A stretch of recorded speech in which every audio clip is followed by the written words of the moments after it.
Greetings, fellow detectives. Wizard Kitten here, bringing you the 4th episode in our walkthrough for Nancy Drew, Legend of the Crystal Skull. We just found this book written by none other than Hotchkiss.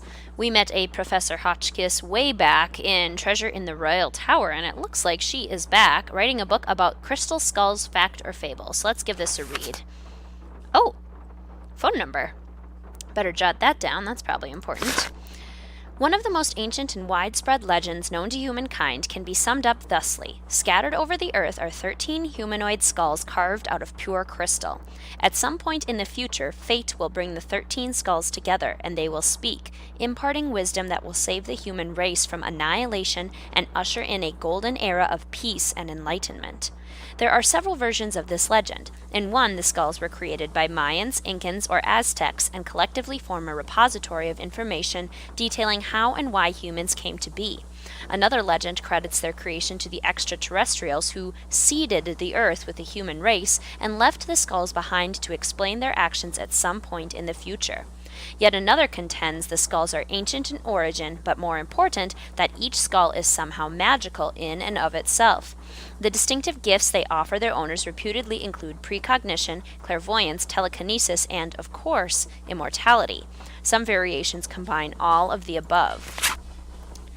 What is both indisputable and intriguing about the general legend and its smaller, colorful variations, is that several mysterious crystal skulls have indeed been discovered in the past millennium, turning up in all corners of the earth.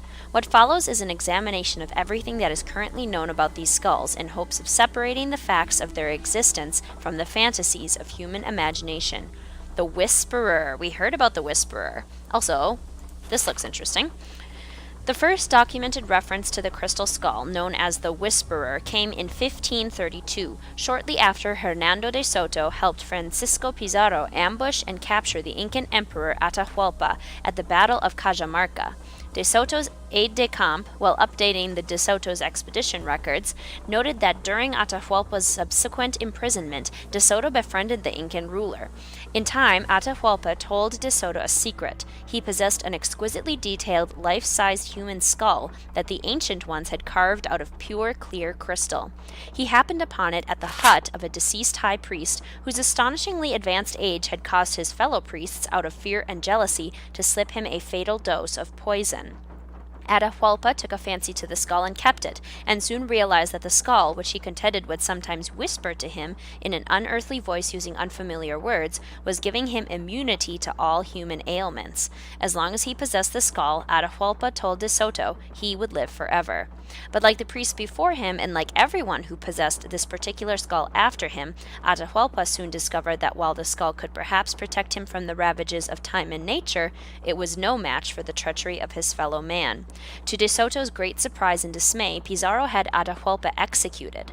Although there is no other mention of the skull in De Soto's records, it is highly doubtful that the Spaniard would have left such a treasure behind when he returned to Europe in 1536.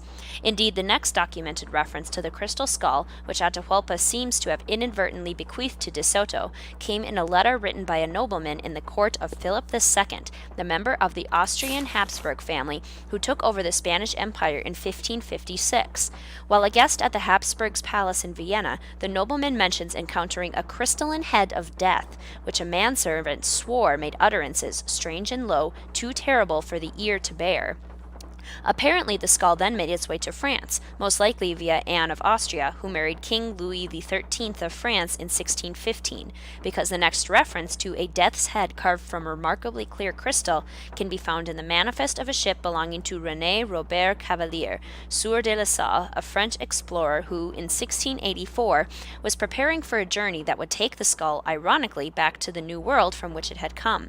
The fact that La Salle took the skull with him on his expedition to colonize the Mississippi River Valley suggests that he may have been aware of its reputation for conferring immortality upon its owner.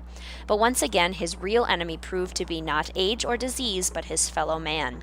A group of his men, stranded in what is now Texas after the expedition, landed in the wrong place and antagonized the local Native Americans, eventually mutinied and killed La Salle so they could abandon their mission and head for the relative safety of the French outposts of Canada. The Whisperer, however, appears to have been left behind and didn't reappear until almost 200 years later. The photo to the right, found in the basement of a library in Jonesboro, Arkansas, suggests that by 1881, Atahualpa's crystal skull had found itself in the hands of a traveling huckster, who apparently used it to lure potential patrons to his wagon so he could sell them various balms and elixirs. If he is the same Curtis Caldwell who, according to census records, settled in Baton Rouge, Louisiana, he lived and worked to the ripe old age of 93, dying only when a dissatisfied customer set fire to his house in a fit of anger. If the Whisperer was in Caldwell's house, it no doubt survived the fire, but exactly what happened to it next has proved impossible to discern, and its current whereabouts is a mystery.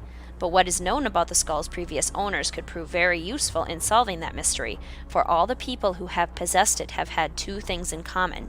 They lived for an unusually long time, and they always, without exception, met with death at the hand of another. In other words, the trail that leads to the discovery of this particular crystal skull will likely be one that begins with murder. Interesting. So Bruno, supposedly, it seems like he owned this skull, so he might have been murdered? Interesting. Let's see if we can talk to Henry and Renee about this. This seems very intriguing.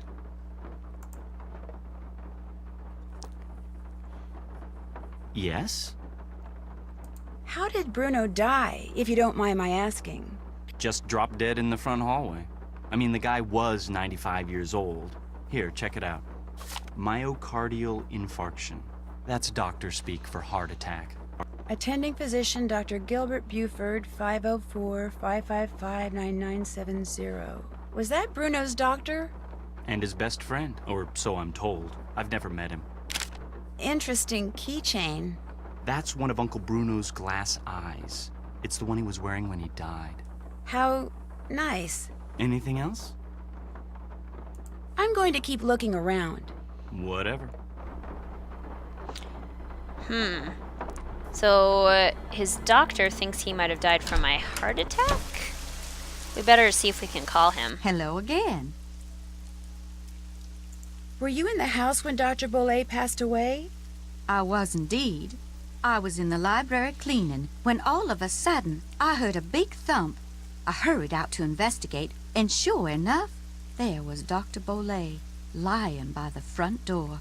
And as I rushed over to him, the door opened and in walked Gilbert Buford. He took one look at Dr. Bolli and hollered at me to call 911. So I ran back into the library and did just that. When I came back out, Gilbert was leaning over Dr. Bolli, listening for breathing, I suppose. And then he started pushing up and down on his chest. But it was too late. Even I could tell that Dr. Bolli was gone. What was he doing by the front door? I assume he saw Gilbert coming and was going to open the door for him. Not that there was any need. As you yourself discovered, people around here seldom lock their front doors during the day. But you know, in the back of my mind, I have always wondered about Gilbert Buford showing up at the door at that exact moment. I understand that Dr. Bolli had some interesting pets, like an iguana. That man never met a creature he didn't like. He'd train them to do all kinds of silly tricks, then let them run free, inside the house as well as out. Did he ever teach you how to make them do their tricks? I never cared to learn. Don't get me wrong. I liked Dr. Bolli, I truly did. But I swear, sometimes his activities made as much sense to me as bathing in a bayou full of gators. Did Dr. Bolli ever say anything to you about a crystal skull? He may have referred to it as the Whisperer. No, he never so much as mentioned a crystal skull, whispering or otherwise. I'd better get going. Fare thee well. Yeah, we have some calls to make. Let's go to a nice quiet spot in the garden here. Over by the fireflies, maybe. The rain is so pretty. We can listen to the rain while we make phone calls. Okay, let's call Professor Hotchkiss first.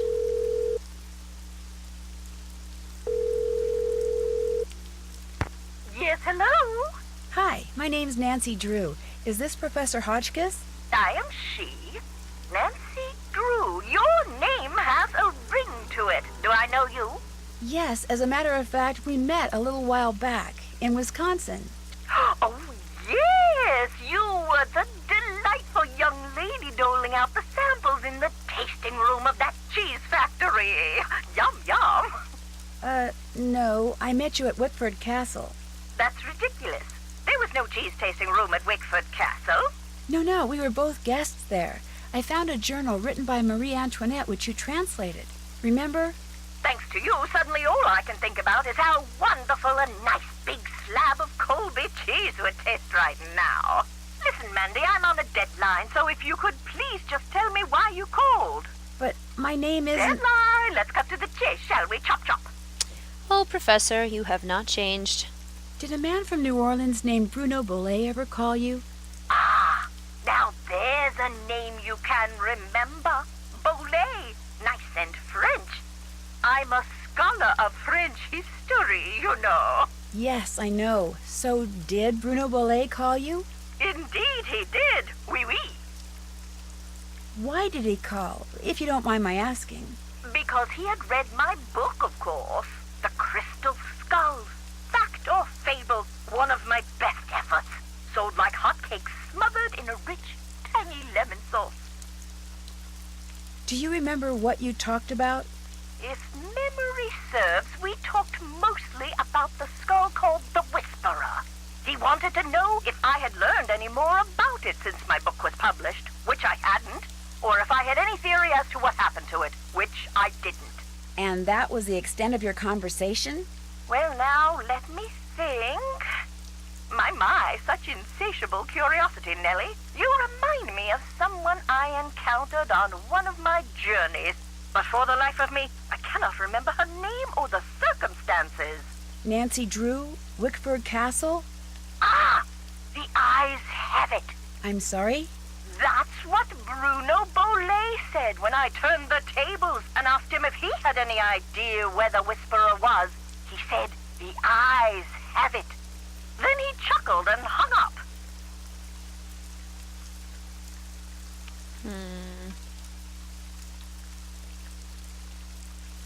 How much would a crystal skull like the Whisperer be worth? In this crazy day and age, where the shorn hair and used tissues of celebrities get sold for thousands of dollars, there's absolutely no telling, Candy. $500,000 easily. Maybe even $1 million. Maybe 2. Maybe 10. The sky's the limit. Cha-ching, cha-ching. If someone found a skull made of crystal, how could they be sure it's one of the crystal skulls? Wonderful question, Francie. How indeed? Because there are sure to be thousands of fakes out there. Perhaps tens of thousands. But remember, the real skulls were made long before the tools commonly used for carving today were invented. Which means, let's put on our thinking caps. Modern-day tools would have left marks if the skull was a fake? Exactly so. Mind you, the marks on a good fake would be microscopic and thus imperceptible to the human eye. However, any thorough laboratory analysis would quickly unmask a counterfeit. So the only way to prove that a skull is the real deal is by proving it's not a fake? And by examining its provenance, its history of ownership. If it can be shown that a particular specimen has been passed along from antiquity into modern times and didn't just suddenly appear in, say, Germany in the mid-19th century, that would tend to support its authenticity as well. The idea that the Whisperer can make its owner immortal, do you believe that? I believe that things that defy any so-called rational explanations happen all the time, Nessie. Now, does that mean there are mysterious external forces at work in the universe of which we do not and cannot ever have full knowledge? Or does it all boil down to us? If the human heart desperately wants something to be true, does the human mind have the power to make it true? Who knows? Oh, questions, questions, questions. Oh, how dreary life would be without them. In your book, you said that all the people who've ever owned the Whisperer were murdered, yet Bruno Bolli dropped dead of a heart attack. Are you saying the Whisperer was in his possession after all? The scallywag! Why didn't he tell me that? Oh, that's right, I would have hung up on him. Well, if that's the case, then I strongly suggest you take a close look at his so-called heart attack, Sandy. Because if he owned the skull and he died, I guarantee you it was at the hands of someone else. Or my name's not Beatrice Gertrude Winifred Hotchkiss. Thanks for your help. Good luck to you, dear. Wow. So if he owned the Whisperer, then he probably got murdered? Okay, we better call his doctor and try and learn more about his heart attack.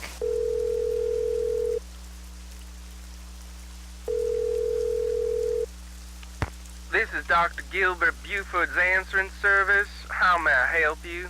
I need to talk to Dr. Buford. Could you maybe give me a number where I can reach him? No, ma'am, I cannot. Is this an emergency? Sort of. I mean, it's not a medical emergency.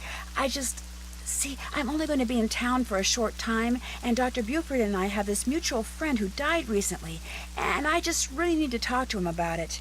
Need some consoling, huh? Yes, I need some consoling. That's it exactly.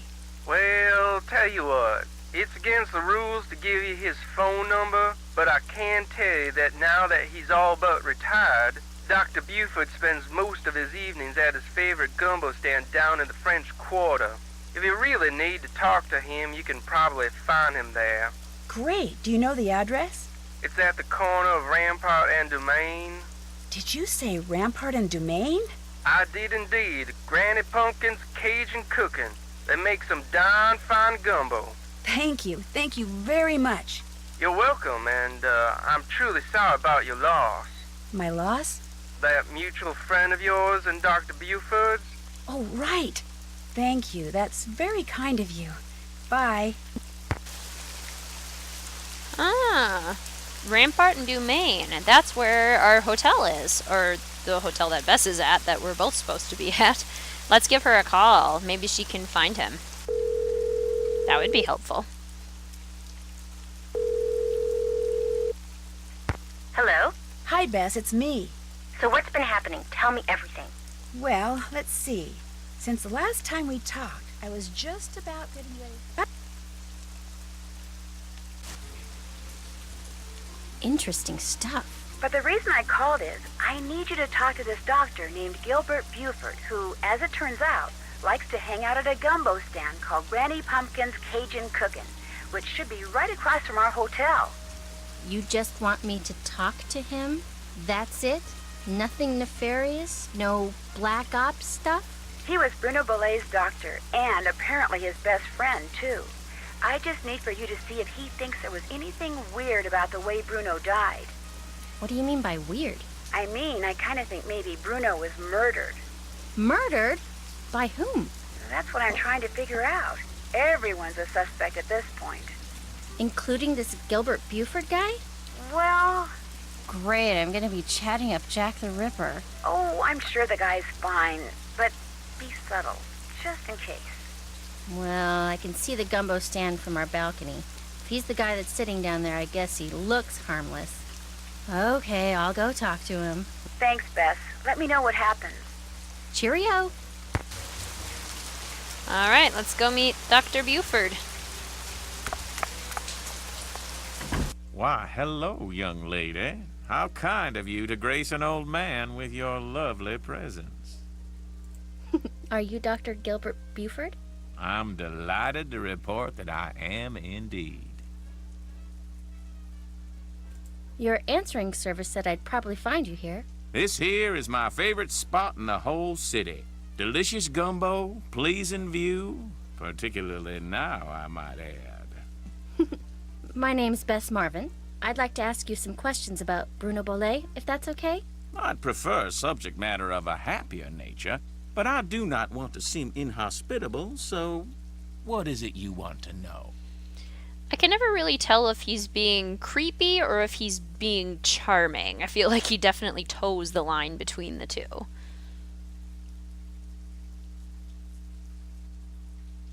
Is there any doubt in your mind as to how Dr. Bolli died? He died of a myocardial infarction, most likely caused by age-related atherosclerosis. Dying of a heart attack is all too common for people who are socially isolated. And Bruno Bolli had most certainly become that. I thought Bruno Bolli was your best friend. Well, now, I was certainly his best friend, but I cannot honestly say that he was mine. Fact is, while socializing with my fellow man, particularly with pretty young women such as yourself, has always been a source of pleasure for me, Bruno was just the opposite. Unfortunately, the older he got, the more numerous his idiosyncrasies became, and the less concerned about their negative effect upon others he became. Did they do an autopsy on Dr. Bolli? No. Given Bruno's advanced age and the absence of any indication of foul play, an autopsy was deemed unnecessary, and the body was cremated according to Bruno's wishes. Dr. Bolli's housekeeper says you just happened to walk in just as he was having his heart attack. Is that true? Indeed it is. I hadn't seen him for a while, so I picked that day to pay him a visit. I walked up to the front door, found it unlocked as usual, opened it, and there he was, lying on the floor in obvious distress. The next thing I know, his housekeeper came running in and started shrieking and carrying on, until finally I sent her out of the room so she could summon an ambulance, and I could once again hear myself think. Then let's see. Then I knelt down and saw that he wasn't breathing. So I pulled him away from the doorway so I'd have more room to work on him, and began chest compressions. I continued until the medics arrived, but nothing they did made a difference either. Was Dr. Bolli unconscious the whole time? Yes, he was. Can you remember anything that might indicate what he was doing by the front door? I mean, had he just come in from a walk? Was he wearing a hat? Was he holding anything? Had he dropped something? An umbrella? Sunglasses? Wait a minute. Why, yes, he was holding something. A piece of paper. And on the floor next to him was an envelope. He must have collapsed while reading a letter. Do you know what happened to it? Now, I know the letter was no longer in Bruno's hand when the paramedics arrived, so perhaps he released the letter when I moved him. And yet, I do not recall seeing it on the floor when they wheeled him out the door. Iggy. What's Icky? Iggy. Iggy is an iguana Bruno befriended, then turned loose in his home. It soon developed the annoying habit of stealing paper and stockpiling it in the vent system. Are you saying an iguana made off with the letter Bruno had been reading? It would not have been the first time a missing document ended up in Iggy's possession. Renee would periodically call me saying the lizard had absconded with one of Bruno's prescriptions and would I please write her up a replacement. In any case, Bruno once told me he was training Iggy. Said he taught Iggy to retrieve the things it had stolen.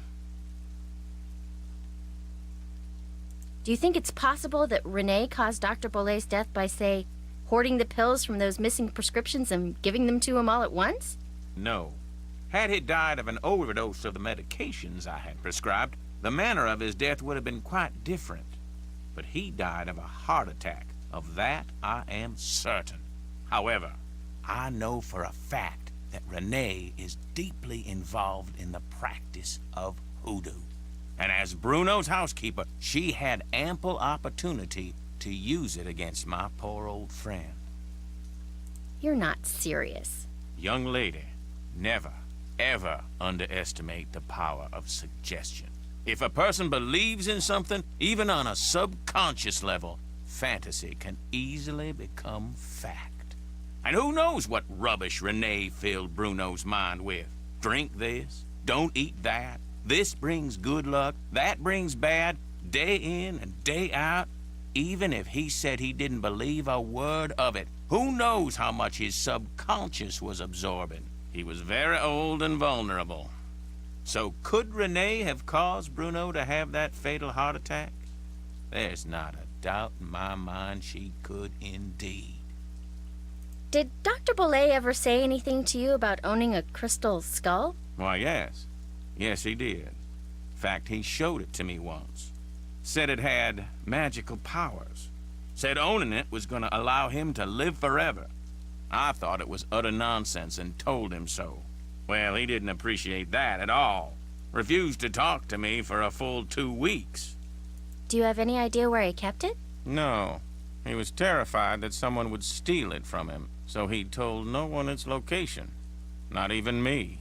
Tell me, Miss Bess, what do you know about that crystal skull? This friend of mine, who is also a friend of Henry Bolli, you know, Dr. Bolli's great-nephew. Anyway, while she was visiting Henry, she saw this book in Bruno's library about the legendary crystal skulls and was kind of intrigued and thought that since Henry said that you were pretty much Bruno's only friend, maybe Bruno had said something to you about it, and as it turns out, he had. That's all I know. I see. Well, much as I'd like to believe that skull holds the key to immortality, I'm afraid Bruno's passing proves it's worthless. Although it would make an attractive paperweight, as I recall. Tell your friend not to give it another thought. I've bugged you enough. Good night. Alright, I think I'll leave this part here. Thanks for watching, fellow detectives. I will see you soon.